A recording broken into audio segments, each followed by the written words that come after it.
So, I would like to take this opportunity then to thank Pastor for leading the church, for being our, what do you call this, overseer, no? For the past few years. Maraming salamat. That is all I can say. It's beyond words. No? Di ko maano yun. Yeah. Maraming salamat from the bottom of my heart. So, 2 weeks na lang, Pastor. Okay. So, tayo ay magpapatuloy sa ating study ng Book of Romans. Last preaching ni Pastor Bong, he tackled about the transitional verses yun. No? So, by the way, basahin muna natin yung ating scripture.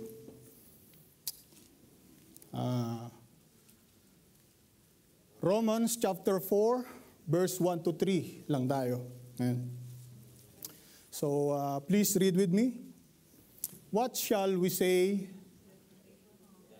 that Abraham, our forefathers, according to the flesh, has found? For if Abraham was justified by works, he has something to boast about, but not before God. For what does the scripture says? Abraham believed God, and it was credited to him as righteousness. Please be seated. Let's pray. Father, thank you for these wonderful passages that we are about to expound, Panginoon. Give us understanding, wisdom as we ponder upon your word this afternoon. In this we pray, in the name of Jesus. Amen. So, like I said,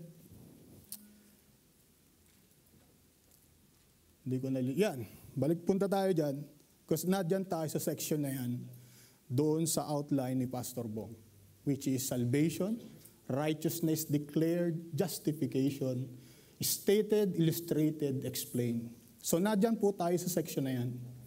Katatapos lang natin nung madilim na section, which is, sabi ng Pastor Bong, may transition, na kung titingnan natin, nung pinag-aaralan natin yung nakaraan ng mga verses, it seems like there is no hope. No? Walang hope. Diba? Sabi nga doon ay, the judgment of God is inescapable. No? Walang makakaligtas. Now, ang pag-aaralan natin ngayon is the escape. No, this is the only escape. No? So, yung section na napag-aralan natin last week, it's all about justification by faith. No, yun yung binigay ni Pastor Bong, when love and justice meets. No? But doon sa ibang mga translation, yung title sa Bible ninyo, tingnan nyo, justification by faith. No? Now, this section, Romans 4, is justification by faith, evidence in the Old Testament. No?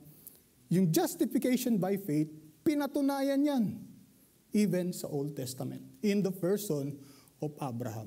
Yan po yung ating magiging title ngayon, yan po yung ating outline ngayon. Faith before works, Abraham's example. Kaya sabi ko, related to dun sa testimony ni Brother Glenn. No?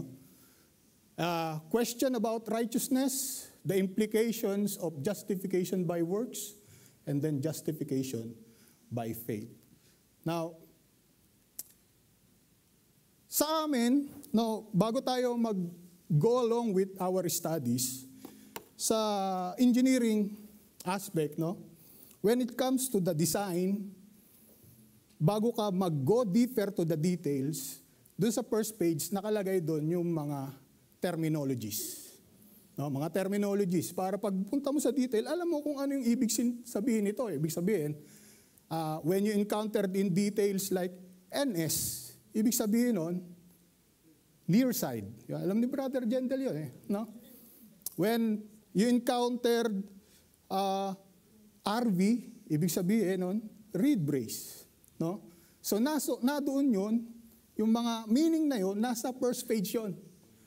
Now, last time, di ba, sabi ni Pastor Bong, mahirap yung mga highfalutin words, no?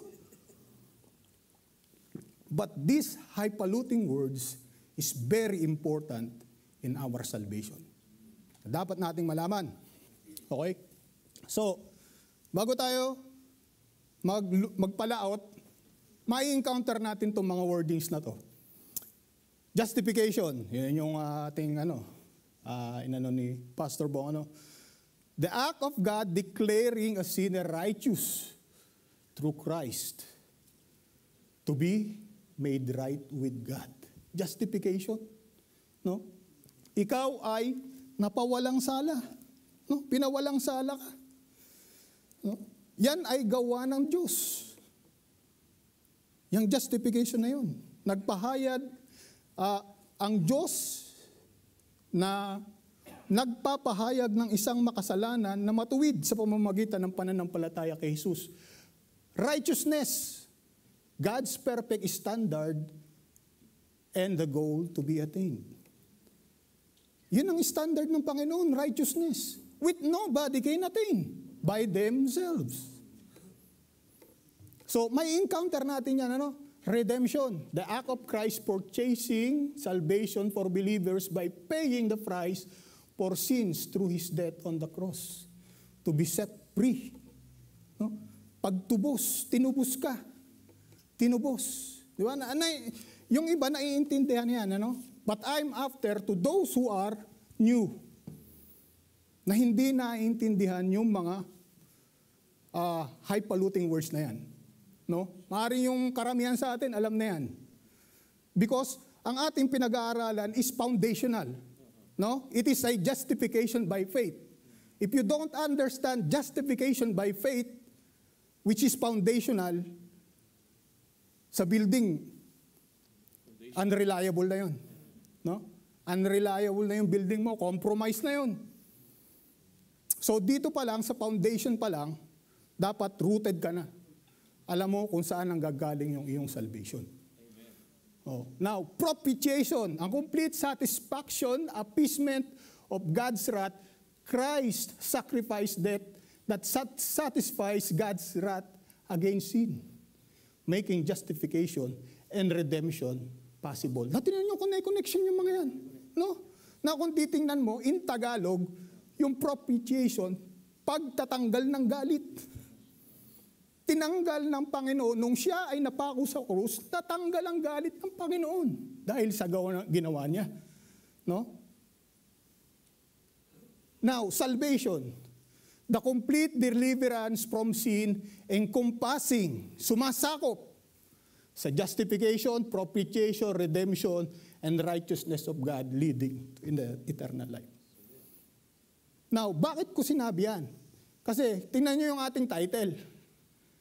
Question of righteousness. Then pagdating sa verse 2, justification. Then pagdating sa verse 3, justification. What is the connection of righteousness and justification? Yeah. So, yan yung question ko. No? Maaring hindi nyo question yan. Pero that is my question. And I would like to explain that to those who don't understand it. Now, okay, so diretso tayo. Questions of righteousness. Verse 1. What shall we say that Abraham, our forefather, according to the flesh, has found? Anong nakuha? Anong parang sa Tagalog? Anong nakita ni Abraham? No? Sa verse 1, What shall we say that Abraham found? No? Abraham, our forefathers of flesh has found. No? Ano ang masasabi, ano naman ang ating masasabi tungkol sa natuklasan ng ating ninuno sa laman? Now, bakit umabot dyan sa rhetorical question? That is rhetorical question. Why Paul reached that question, ended up this question? Now, we will go back to the previous verses. No? Now, recap tayo.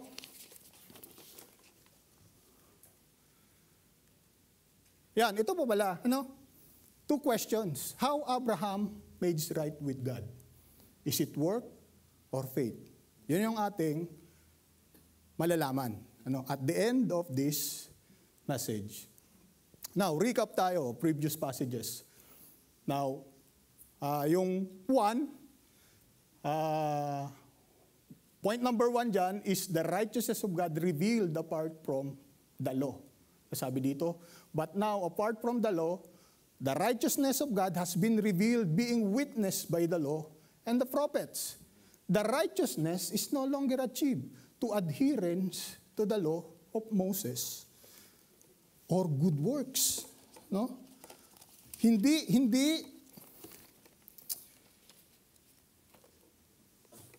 nakakonekta dun sa law. No? The righteousness is no longer achieved to adherence to the law of Moses or good work. The righteousness of God is not found in keeping the law, but is revealed to faith in Christ. Now, bakit ito tinuturo, mga kapatid, ni Paul? Bakit ito tinuturo? Ano ba ang katuruan nitong mga Hudyo dati, yung mga Kristiyano? Bakit kailangang ituro ito detalyado, no? Now, during that time, ang kanilang way of salvation, yung kanilang alam, itong mga Hudyo, is through following the law. Now, during that time, kung titingnan nyo yung span of time nitong Torah, at from the time that this Roman was wrote, nakaparallel ito sa Torah. No? Sa Torah, which is the first 5 books, Genesis, Exodus, Leviticus, Numbers, and Deuteronomy, known as Pentateuch. Ano yung laman nito? It contains the laws, commandments, and guidelines given to the Israelites by God, including the 613 commandments. O, yan yung kanilang sinusunod. Now, the Torah was a central Jewish belief and practice. And many Jews at that time believed that following these laws was the key to salvation and righteousness. That was their belief, na naging Kristiyano. Ngayon yan yung binabasag ni Paul. Now, it is very difficult to teach a human being, even a human being, na meron ng ibang alam, no? Even in our field, yun, alam ni Jendel yan, may papasok sa amin na detailer, no? Papasok sa amin. Siyempre, dala-dala niya yung standard sa kabilang company, no? So, meron kaming standard, na yung standard namin is yun yung ginagamit namin sa aming shop. Now, siyempre siya, susunod din niya yung kanyang standard na yun. No? I-apply niya yun. Sablay. No? Sablay. It end up, ang kanyang sasabihin, ito yung alam ko dati. Ito yung ginagawa ko sa dating kumpanya. Now, this is not applicable, that is not applicable to this company. Now, similar to that, those things is not applicable sa salvation. Because that is not related to salvation. That is by works. Now, salvation na ini-introduce ni Paul ay by faith. Now, patuloy tayo sa recap. The righteousness of God reveals apart from the law. But it is the righteousness of God through faith in Jesus Christ for all those who believe, for there is no distinction. Faith is the key of receiving God's righteousness.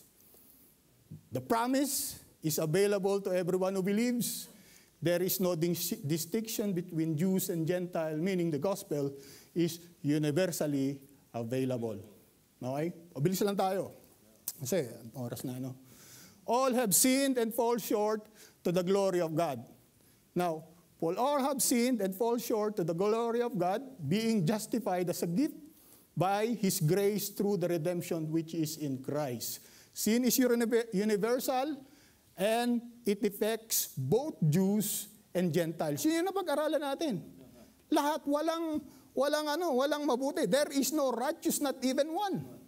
No? So sin is universal and it affects Jews and Gentiles. No one can claim to be righteous on their own. Hindi pwedeng i-claim yun. No? Humanity is guilty of sin and is in need of God's righteousness. God's righteousness. Yun yung point ni Paul dito. Now, justification, yun yung nagpapawalang sala. Meaning, pagpapawalang sala. It also, I give. Sabi dito, undeserved favor from God. It is not based on your works or merit. Ang pagpapawalang sala sa iyo is grace by God. Not by your own work. Hindi mo siya pinaghihirapan. Bakit? Because your works is filthy rags in the eyes of God. Basically like that. Now, redemption, pagtubos. Okay? So, na-explain na natin yan. Kaya nga napaka-importante yung una, na naintindihan natin yung justification, redemption, propitiation, no? Na lahat yan sumasakop sa salvation. Salvation yan. When you are justified, you are saved. When you are redeemed, you are saved. No? Pagka nanampalataya ko kay Jesus, na propitiator, siya yung propitiation, siya yung nag-appease, siya yung nagtanggal ng galit, at sumampalataya ka sa Kanya, mawawala yung galit ng Panginoon sa iyo. Because yun ang mawawala sa iyo unang-una. The wrath of God. No? Amen? Okay. Jesus as the propitiation for our sin.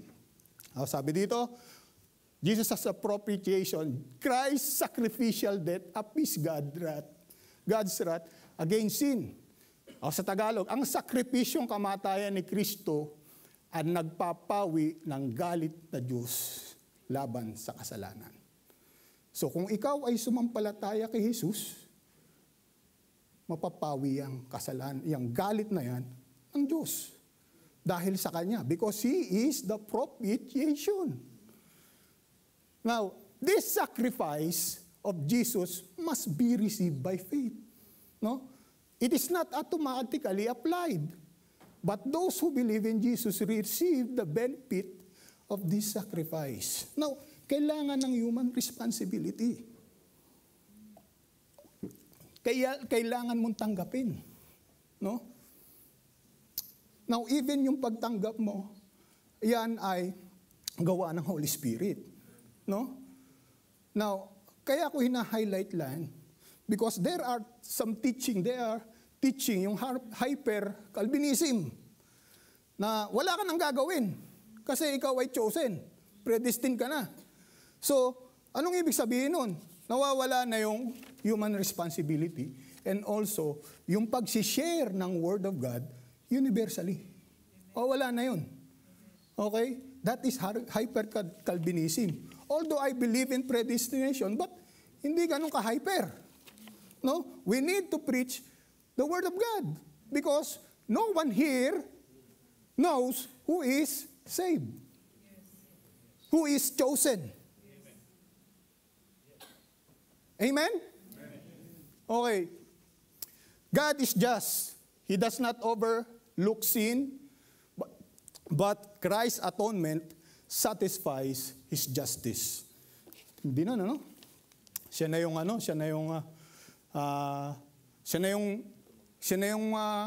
kailangan niya natin ng justice, siya na yung nagbigay nun. No? So God is also the justifier. He justified those who believe in Christ, declaring them righteous based on faith, not on works. No? So, justification by faith. So, ito na yun. Ano? Last part. Where then is boasting? It has been excluded by what kind of law? Of works? No. By a law of faith. For we maintain that a person is justified by faith apart from works of the law. Now, Paul emphasized in verse 27, that salvation by grace to faith exclude any boasting. We cannot boast in our own action or effort because righteousness is given solely by God's grace. Wala tayong maipagmamalaki because tayo, makasalanan tayo. We are sinners. Ang human condition natin, sinners tayo. Kahit tayo ay gumagawa ng mabuti, hindi natin mapapawi yung galit ng Diyos. Mapapawi lang yon kapag tinanggap natin ang Panginoong Hesukristo because He is who? A propitiation. No? Now, Paul, in verse 28, Paul reiterates, no, giniit niya, that righteousness is not earned through observing the law, but is receiving to faith in Christ. No? Because these Jews, ating isipin na itong kausap pa rin niya dito, ay mga Hudyo. From chapter 2. No? From chapter 2. Kaya mahaba, kita niyo yung mahabang paliwanag ni Paul? From chapter 2 hanggang chapter 5. Because of the Jews. Because meron silang kaalaman. No? Na yun yung binabasag ni Paul. No? At tayo din ang nagbe-benefits. No? Because me, as a previous Catholic, similar to Brother Glenn, ganun din ang practice ko. Nakala ko, na-attain ko yung salvation through following, through prayers, pagro-rosary, no? Pagro-rosary, pagnunubina, akala ko, magiging banal na ako doon. Hindi pala. No? Hindi pala. Nung una, nasasaktan ako. Pagka nakakarinig ako nung ganun. But when I study the Bible, sabi ko, this is wrong. The Bible is correct. Oh. It is not by following what is written in the law. No? Now, God of all people. No, ito na yung turning point. Pupunta sa turning point na. No? Our God, the God of Jews only, He is not the God of Gentiles also? Yes, of Gentile also. Since indeed God who will justify the circumcised by faith and the uncircumcised through faith is one. So Paul reminds dito his reader that God is not only the God of Jews but also the God of Gentiles. No? Walang partiality. Justification through faith is not limited to one ethnic or religious group, but is open to all people, regardless of their background. Para sa lahat yan. Kung circumcised ka, which is Jews, by faith. No? Kung ikaw ay uncircumcised, which is Gentile tayo, through faith. Walang ibang means, walang ibang paraan, walang ibang method. By faith or through faith. Now, does this faith nullify the law? Yun yung question dito. Rhetorical question na naman to. Does this faith nullify the law? Bago pumunta dun sa verse 1. Anong sabi dito? Do we then nullify the law through faith? Far from it. On the contrary, we establish the law. Kasi mga kapatid, ipinapaliwanag ni Paul dito yung by faith. Na ang paniniwala nitong mga Hudyo by works. No, pinapaliwanag ni Paul na hindi, yung salvation nyo hindi, by faith yan. Now, itong tanong na to, para doon sa mga skeptical, ano nangyari? Ang paniniwala namin by law. So ano ang nangyari? Oh? Yung bang faith na yon binabaliwala itong law? So, do we then nullify the law through faith? Sabi ni Paul, far from it. On the contrary, we establish the law. So, pinawawalang saysay ba namin ang kautusan dahil sa pananampalatayang ito? Hindi. Sa halip pinagtitibay pa nga namin, ito. So nakukuha nyo yung story? Nakukuha nyo? Now, Paul affirms that faith does not make the law irrelevant. No? Instead, faith in Christ fulfills the law because it is through faith that we are enabled to live according to God's standard. Kaya yung title natin, Faith Before Works. Diba? Faith before works. No? Sabi Matthew 5, ano yun? 17, I think, na he fulfills the law. No? Hindi niya ina-abolish ang law, pero he fulfills it. 5:17, no? Matthew 5:17. If you look at that. Now, so, based on that, transitional, papunta sa verse 1. Now, faith lead to obedience, the law, not disregarded. So, yes, just another important thing, yung pananampalataya natin ay naglilid sa ating pag-obey sa kautusan, no? Pag-obey sa law. Ano yung law natin? Tayo mga hentil. The law is in our heart. Alam natin kung ano yung tama at mali because we have conscience, no? Although wala tayo ng law katulad nitong mga Hudyo, but the law is in our heart. No, alam natin ang tama at mali. And because of that, the Holy Spirit is guiding us. No? Ginaguide tayo ng Holy Spirit yan. Now, balik tayo doon sa ating points. Naipaliwanag na natin yung nakuha na natin yung dati, yung una, bakit sinabi ni Paul itong verse 1, bakit niya sinabi yan? What then shall we say that Abraham, our forefathers, according to the flesh, has found? Ibig sabihin, yung even Abraham, yung kanyang salvation ay by faith. Di ba? Na mismong inyong pinaniniwalaan.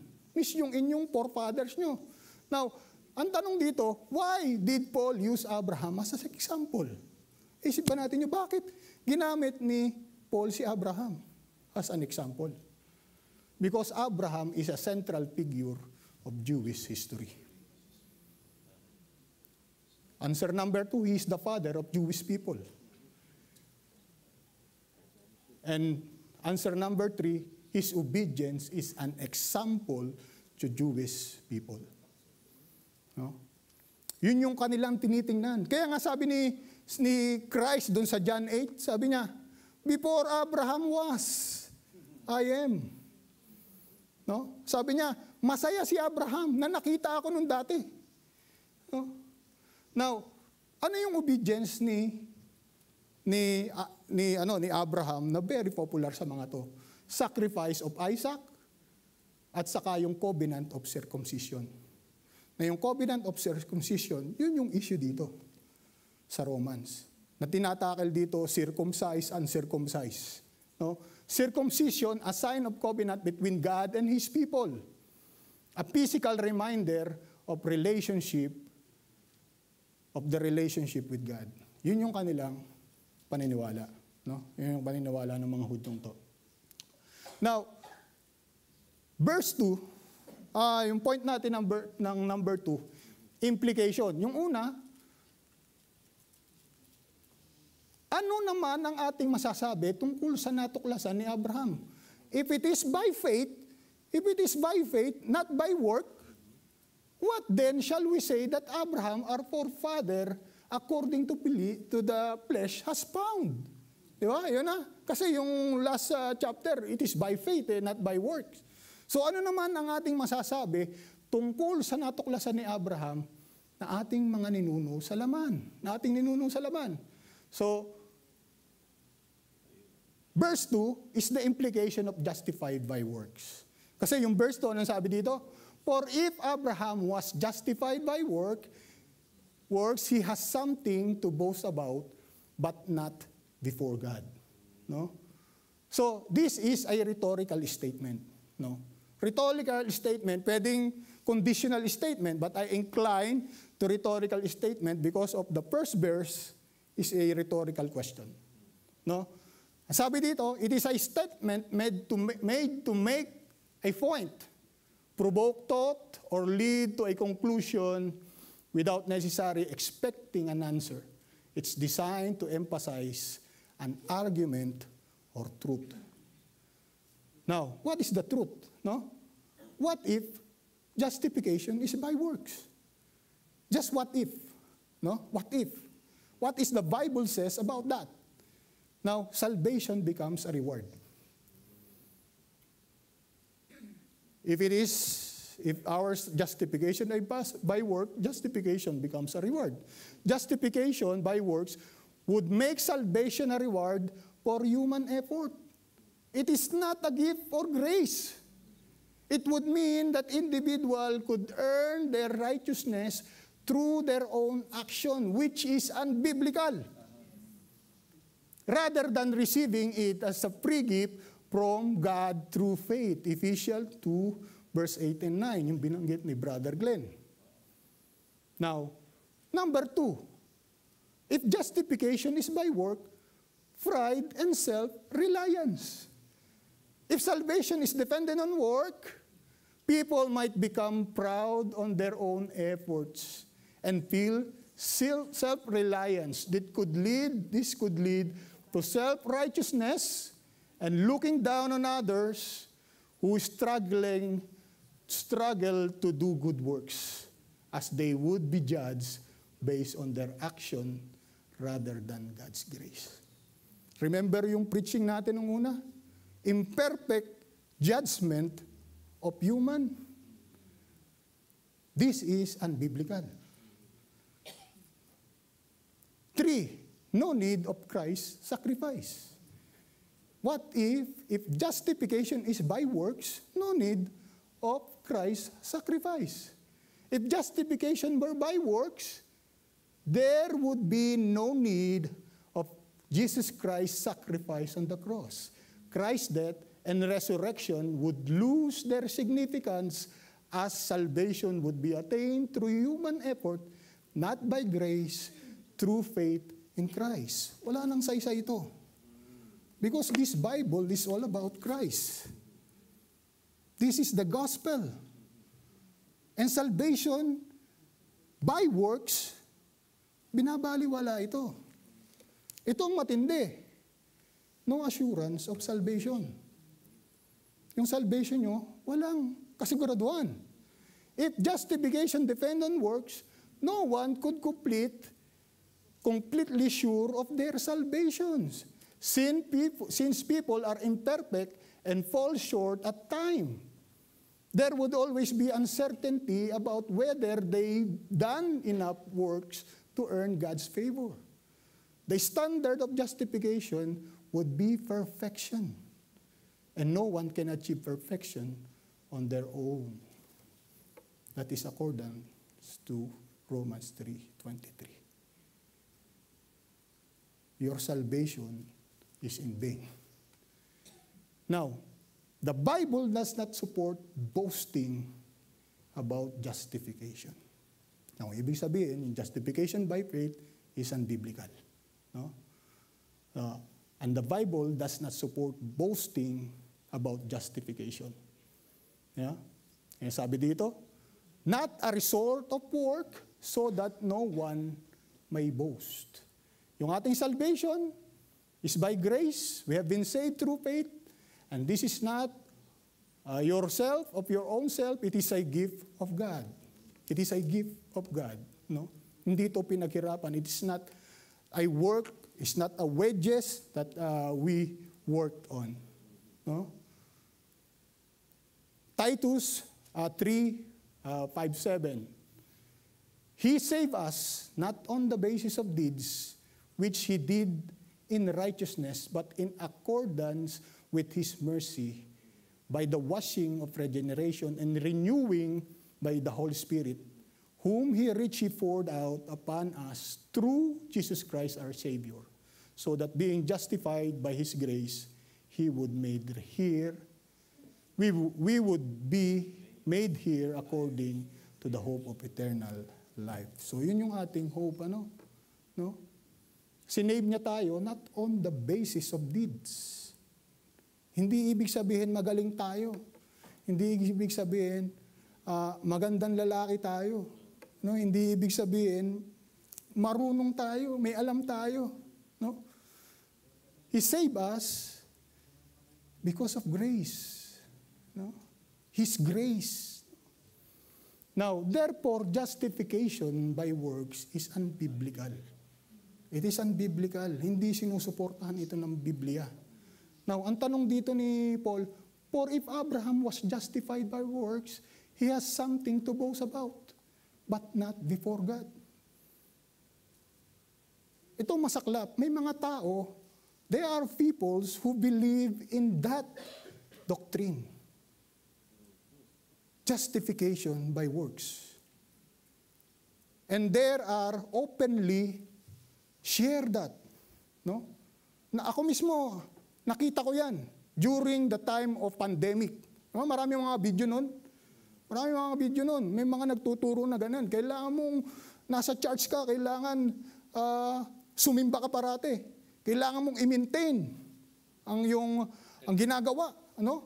Para maligtas ka. So, that is unbiblical. Because by nature, human being cannot do righteous things. No? In the eyes of God, hindi tayo righteous. The righteousness was imputed to us, no? By Christ. No? Since Abraham did not boast about his work, it illustrates that his righteousness was not earned by work, but came through another means. If it is not by works, ano yung method? Ano yung means na yun? Yan yung nakalagay sa verse 3. Justification by faith. For what does the scripture says? Abraham believed God and it was credited to him as righteousness. This is a biblical declaration of justification by faith. Maliwanag itong sinasabi. This verse is openly and clearly announced the truth that justification, being made right with God, comes through faith, not by work or adherence to the law. No? Direktang sinasabi dito. Walang paligoy-ligoy. No highfalutin words. No? Abraham believed, and it was credited to him as righteousness. Anong sabi dito? Sa Genesis 15:6. Then he believed in the Lord, and he credited him to him as righteousness. Si Abraham din to. Now, pagdating sa Galatians 3:6, just as Abraham believed God, and it was credited to him as righteousness. That was Paul. No? Sino ang sumulat nitong Genesis? Moses. No? Pagdating dito, si Paul. No? Pagdating dito, si James. No? Tatlo na yon, no? Na nagbigay ng evidence. And the scripture was fulfilled in which says, Abraham believed God, and it was credited to him as righteousness. And he has called the friends of God. Ang liwanag, mga kapatid. Now, credited, no? Logizomai, counted, imputed. It is like an accounting term. It's as if something is placed into your spiritual account. May naglagay sa'yo. No, may naglagay sa'yo. Pumasok sa account mo. No? It's not something you earn, but something was given to you. No? That is your righteousness. O, ito na yung righteousness mo. Hindi mo yun, di ba? Di ba? Nagulat ka na lang. By faith, tinanggap mo ang Panginoon, then the righteousness imputed to you. Wala kang ginawa, pumasok sa account mo. Ano? Yun yung term nila dito eh. No? Which is yun ang pag-uusapan natin next the wages of sin is death. No? Pag wages, death. No? So, justification by faith. Kaya sinasabi ko sa iyo, sinasabi natin, this is foundational na dapat naiintindihan natin as a Christian na tanggapin natin ang Panginoong Hesukristo. Hindi natin kailangan gawing mabuti para tayo maging katanggap-tanggap sa Kanya. No, hindi. Tinanggap niya tayo. All we need to do is have put our trust in Him, put our faith in the Lord Jesus Christ. It means that God considered Abraham, ito na yun, righteous in His eyes, even though he has not perfectly kept all His command because of his faith in Him. No? Now, balik tayo. So, Abraham's faith was the basis of his righteousness, not his work. No? So, babalik tayo dun sa dalawang tanong. So, sasagutin natin, How Abraham made right with God? Is it by work or by faith? So, what is the answer? By faith alone. By faith alone. So, maliwanag tayo. I hope na liwanagan tayo. I hope na explain ko sa inyo in my own little way, So, that principle apply to us today. No, yan yun. Kaya sabi, yung justification by faith, evidence in the Old Testament.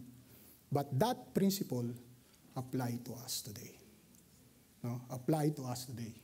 So, sa conclusion natin, Abraham's righteousness is rooted in his faith in God, not in works.